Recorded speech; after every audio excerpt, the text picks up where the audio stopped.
Mi nombre es Claudette Gadbury. Tenía 31 años cuando mis padres decidieron que la casa que mi abuelo me dejó ya no era mía. Trabajo en un hospital, pero no en el tipo de trabajo por el que la gente aplaude. Manejo sistemas que se rompen silenciosamente, contraseñas, impresoras y redes que se congelan en el peor momento posible, emergencias que emiten pitidos pero no sangran.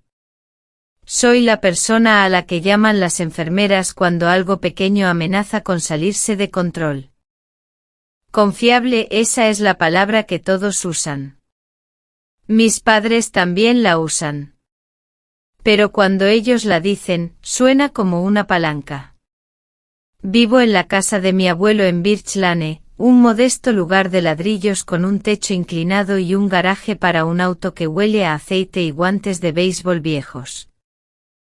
Es el tipo de casa que cruje cuando cambia la temperatura, como si se estuviera estirando.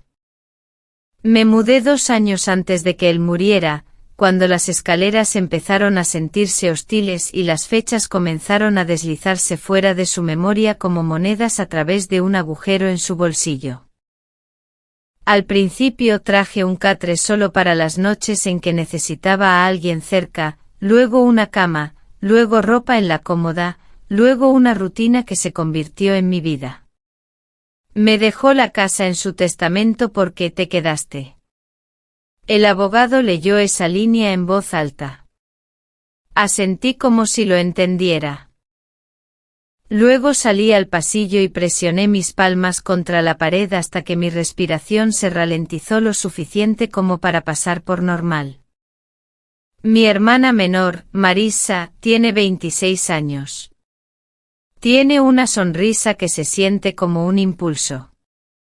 Habla de casas de la misma manera que algunas personas hablan de vacaciones, cocinas luminosas, mostradores anchos y luz entrando desde ángulos que sugieren felicidad. Colecciona plantas que olvida regar. Sueña en voz alta. Cada reunión familiar se convierte en una presentación de Marissa. Mi madre se inclina. Mi padre asiente como si estuviera aprobando un plano. Yo relleno las bebidas. Escucho. Hace 3 domingos cenamos en casa de mis padres. La misma mesa de madera en la que hacía los deberes. La misma abolladura donde mi papá dejó caer una llave inglesa allá por el 2004. Pollo asado, judías verdes con mucho ajo, pastel comprado en la tienda. Yo traje pan y una ensalada. Ese es mi carril, carbohidratos y algo verde. Marissa llegó tarde, impecable, con el teléfono ya desbloqueado. No van a creer esta casa, dijo pasando fotos. Arcos, pisos de roble auténtico, una despensa que parecía más grande que mi cocina. Mi mamá le tocó el brazo. Muéstrale a tu hermana. Me incliné. Cada foto parecía pertenecer a una revista. Qué linda, dije, porque eso es lo que digo cuando sus sueños necesitan aliento. Después del postre mi mamá se aclaró la garganta, ese suave sonido que siempre significa que algo está a punto de decidirse. Hemos estado hablando, dijo. Sobre la casa, pensé. ¿La mía?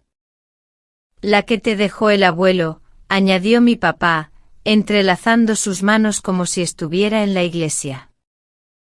Es mucho para una sola persona, continuó mi mamá. Los impuestos, el patio. Ya trabajas tan duro. Es básicamente una casa gratis, dijo Marissa a la ligera, como si estuviera explicando la gravedad. Podrías hacer algo generoso con ella.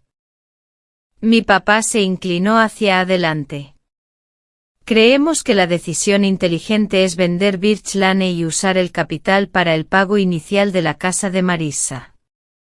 Las tasas están altas. El momento oportuno es importante para la familia.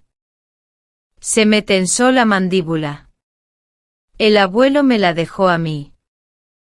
Sí, dijo mi mamá rápidamente. Porque cuidaste de él y fuiste, se aclara la garganta agradecida. Pero él habría querido ayudar a todos. Yo vivo allí, dije. Marisa ladeó la cabeza. Claudette, no seas egoísta. Esa es una casa gratis. O la compartes o ya no eres mi hermana. La frase cayó pesadamente. Nadie se movió. Mi papá se rió una vez, de forma cortante y nerviosa. Nadie va a desheredar a nadie, dijo. Ya encontramos a una excelente agente inmobiliaria. Puede venir el próximo domingo a las 2.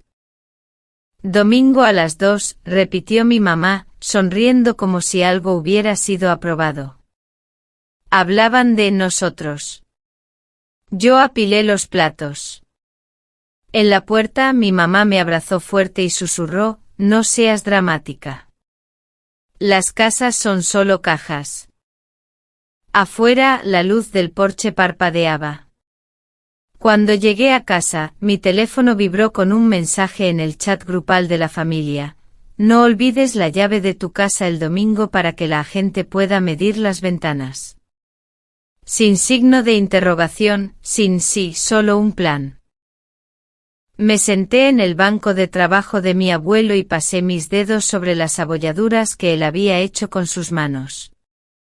Abrí el cajón donde guardaba el testamento y leí la línea de nuevo, ¿por qué te quedaste?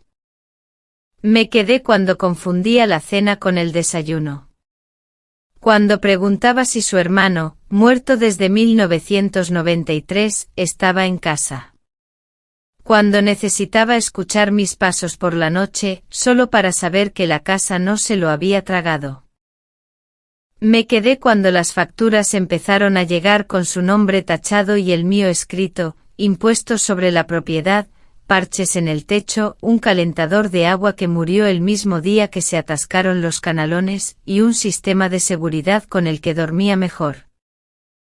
Aunque me costara $39 al mes. Nunca mencioné que el dinero no era el primer problema, pero llegó como un invitado que nunca se va. Mi mamá dijo que ese año andaban apretados. Te lo devolveremos. Pagué de todos modos. Guardé los recibos en una carpeta etiquetada como impuestos pagados. Cuando ella la vio una vez, cerró el cajón en silencio y me preguntó si había pensado en volver a pintar los armarios. Marisa pasó con suculentas en su cámara. Cuando vendas, dijo golpeando la pared, esto tiene que irse. Concepto abierto. Hablaba como si la casa ya estuviera en transición. Mi papá arreglaba cosas pequeñas, apretaba bisagras, cambiaba pilas. Antes de irse siempre decía, llama si necesitas algo. Luego su teléfono sonaba, él saludaba y se iba. La noche en que mi abuelo olvidó mi nombre por primera vez, me señaló y dijo, tú. Yo me señalé a mí misma. Sí. Nos reímos para no llorar. Cuando murió, el funeral fue corto. Él odiaba las cosas largas. El testamento era simple. Dejó artículos pequeños a las personas que asistieron. Me dejó la casa a mí. Durante un tiempo el lugar se sintió como un museo de sus sonidos, el crujido de la tabla del suelo, el chisporroteo de la cafetera. Ignoré los mensajes. Luego empezaron los mensajes de solo estamos pensando. Solo pensamos que los precios no seguirán altos para siempre. Solo pensamos que Marisa encontró un lugar. Solo pensamos que Birch Lane debería ser un patrimonio familiar. Empezaron a tratar la casa como un proyecto en el que ya habían invertido. Y fue entonces cuando entendí algo claramente por la primera vez, no estaban pidiendo permiso. Ya estaban avanzando y se esperaba que yo me quitara del camino. Lo primero que hicieron mis padres después de decidir que Birch Lane era un patrimonio familiar fue dejar de hacerme preguntas. Ahora escribían mensajes con afirmaciones. Agente confirmada para el domingo a las 2. Necesitaremos la casa ordenada para las fotos. El prestamista de Marissa quiere comparables. No respondí de inmediato, lo que aparentemente significaba que estaba siendo difícil. Mi padre dejó un mensaje de voz mientras yo estaba en el trabajo. Su voz tenía ese tono tranquilo e instructivo que usaba cuando yo era adolescente y él ya había decidido la respuesta. No tiene sentido que estés dando vueltas sola en una casa de 3 habitaciones, Claudette. Esto es por el bien común. No estaba dando vueltas. Estaba viviendo. Esa noche mi novio Evan vino con comida para llevar y un paquete de 6 cervezas que olvidó en el auto. Evan es constante de una manera que no se anuncia a sí misma. No interrumpe, espera a la frase que tienes miedo de terminar. Ya eligieron a una agente inmobiliaria, dije, mirando el mostrador. Dieron 1 hora. Él asintió una vez. ¿Te preguntaron? No. No dijo nada más. Solo se apoyó contra el mostrador y se quedó allí, lo cual se sintió como oxígeno. La presión se aclara, la garganta aumentó rápidamente después de eso. Marissa envió una nota de voz. Voz dulce, bordes afilados. Sabes que yo haría lo mismo por ti. Así es como funcionan las familias. Mi madre lloró en el porche cuando cambié las cerraduras. Dijo que yo era cruel. La dejé entrar de todos modos porque la memoria muscular es más fuerte que la lógica. Caminó por la casa como si ya se estuviera despidiendo de ella. Los compradores notan los pequeños detalles, dijo, poniendo cinta de pintor azul en la moldura. Mi padre vino con una cinta métrica, no para arreglar nada, sino para registrarlo. Esa noche mi pulso se sentía mal, demasiado fuerte en mis oídos. Así que hice lo que siempre hago cuando la realidad se desdibuja, hice una lista. Cada pago que había hecho desde que me mudé. Impuestos sobre la propiedad, parche del techo, calentador de agua, sistema de seguridad, reparación de la calefacción, canalones, electricista. Dejé de sumar cuando el número superó los $9,000, porque ver todo eso junto hizo que se me oprimiera el pecho, y porque no quería que mi amor pareciera una factura.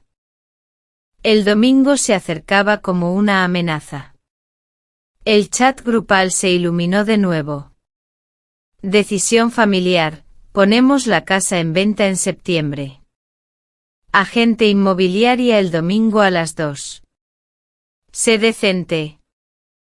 Sé decente. Me reí una vez en voz alta, sola en la cocina. Esa fue la noche en que llamé a una abogada. Su nombre era la señorita Keller. Gafas cuadradas, voz tranquila. No me miró como si estuviera siendo dramática, emocional o difícil. Leyó el testamento. Leyó la escritura. La casa es suya, dijo. No tiene que mostrarla. No tiene que ponerla en venta. Si alguien lo intenta sin su permiso, llámeme. Van a decir que soy egoísta, dije. Ella asintió. La gente usa esa palabra cuando tu límite te beneficia a ti y no a ellos. Le pagué y sentí que había comprado oxígeno. Cuando llegué a casa, había una vieja tarjeta de cumpleaños en el mostrador de la tía Dorene, la hermana de mi abuelo. Ella había sido discretamente desinvitada de las festividades hace años después de una pelea a la que todos todavía se referían como límites. Dentro de la tarjeta había 2 billetes de $5 pegados torcidamente y 4 palabras con su letra puntiaguda: «Tú no eres una mula». Dormí esa noche como alguien con un plan, aunque todavía no tenía uno. Llamé a la tía Dorene a la mañana siguiente. Respondió al segundo timbre diciendo mi nombre con cuidado, como si estuviera desbloqueando algo frágil. Nos encontramos en un restaurante de carretera en la Ruta 7. Café que sabía a cartón, panqueques que sabían a infancia. Ella se deslizó en el reservado como alguien que espera que le pidan que se vaya. Se lo conté todo. Me escuchó sin hacer de su rostro un espectáculo. Cuando terminé dijo: «Tu madre odia sentir un no. Tu padre evita las habitaciones difíciles. Tu hermana piensa que los deseos solo necesitan una mejor iluminación». Me miró. «¿Qué quieres tú?». Nadie me había preguntado eso todavía. «Quiero tranquilidad», dije. «Quiero que Birch Lane no sea un escenario. Quiero dejar de ser la mula». Ella sonrió una vez. «Entonces quédate con la casa o véndela, pero decídelo tú». «No puedo vendérsela a ellos», dije. «No puedo firmar papeles y luego pasar por delante y ver el nombre de Marissa en el buzón». «Entonces no lo hagas», dijo. «Véndemela a mí». La miré fijamente. «Hablo en serio», dijo. «Precio justo, trato limpio, sin visitas, sin espectáculos. Cierre, no venganza». La señorita Keller confirmó que era legal. Dorene propuso una cifra que tenía sentido. Firmamos los papeles un jueves. El sello sonó como un pequeño trueno. Empaqué lo que importaba: herramientas, fotos, la navaja de mi abuelo. Dejé el sofá porque a Dorene le gustaba. El domingo a las 2, mis padres llegaron con Marissa y la agente inmobiliaria. Dorene abrió la puerta vistiendo la vieja camisa de franela de mi abuelo. Una planta ya estaba sobre la mesa del pasillo. El rostro de mi madre se desmoronó. «¿Qué es esto?», exigió. Dorene levantó la escritura. «Mi casa». Marissa me vio junto al roble. «Se la vendiste a ella», dijo. «Lo hice». «Hiciste esto para hacernos daño», dijo mi madre. «No», dije. «Hice esto para terminarlo». Mi teléfono explotó después. Llamadas, mensajes, correos. Mi padre envió un documento titulado «Lo que hemos hecho por ti». Marissa envió una solicitud de pago etiquetada como «Fondo para la casa». La señorita Keller lo detuvo todo con una sola frase. Siguió el silencio. Esa noche Evan y yo cenamos sentados. Dormí 7 horas. Escribí una lista nueva: cosas que son mías. Mi tiempo, mi sueño, mis domingos, mi no. Cerré la puerta por dentro y me guardé la llave en el bolsillo. El silencio no llegó de golpe. Al principio vino en intervalos. 1 hora sin que mi teléfono vibrara. Una mañana sin un mensaje disfrazado de preocupación. Una tarde entera en la que nadie me pidió que me explicara. Se sentía antinatural, como estar en una habitación después de que la maquinaria se apaga, con los oídos zumbando, esperando a que el ruido regrese. No regresó. Mis padres lo intentaron una vez más, discretamente. Una carta certificada llegó 3 semanas después. No era exactamente una amenaza, más bien un ensayo de una. Hablaba de expectativas familiares e historia compartida y de lo que el abuelo habría querido, como si la intención pudiera reajustarse después de la muerte. La señorita Keller respondió con un solo párrafo: la propiedad fue transferida a su valor justo de mercado entre adultos competentes. Cualquier contacto posterior debe dirigirse a través de esta asesoría jurídica. Después de eso el silencio se endureció. Marisa me bloqueó en las redes sociales, pero de alguna manera se las arregló para enviarme una solicitud de Venmo por $60,000 con la nota «Fondo para la casa».